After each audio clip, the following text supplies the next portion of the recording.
Morning, everyone.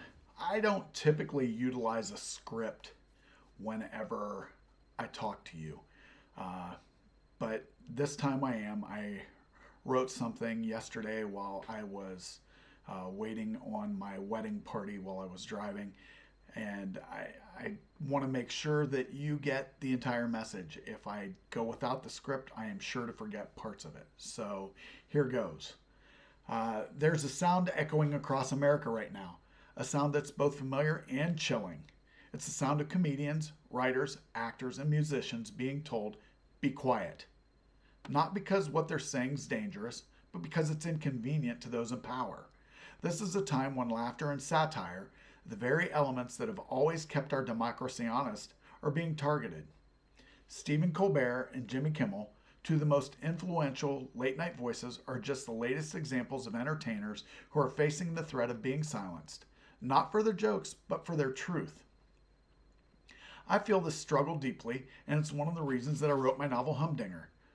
The book is a satire, a mirror held up to the current American political climate, exposing the absurdities and contradictions with wit and irony.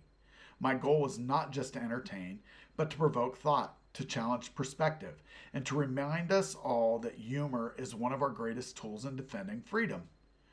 But it's not just comedians or novelists, it's everyone in the arts and entertainment industry, actors, writers, musicians, and performers who find themselves walking a tightrope. Their art holds up a mirror to society, and sometimes what we see is uncomfortable.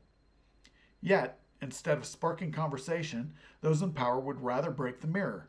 They would rather we remain silent, obedient, and unchallenging. Let's not forget, the right to free speech is not a privilege reserved for politicians or pundits. It's a birthright. It's the foundation upon which every innovation, every protest song, every daring film, every stand up set, and every bold novel has been built. When we support the artists and entertainers who dare to speak, we're not just fighting for their careers, we're fighting for our own ability to think, to imagine, and to express ourselves without fear. We can't allow a handful of radical politicians and their enablers to dictate what we can hear, what we can laugh at, or what we can write. Silence in the face of injustice or absurdity is not neutrality, it's surrender. And as long as there are voices willing to speak, pens ready to write, and stages willing to host the bold, then freedom still has a fighting chance.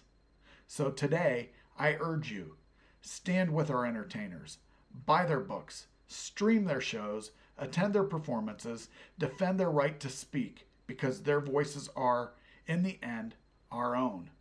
Thanks for listening. All of you have a good day. See ya.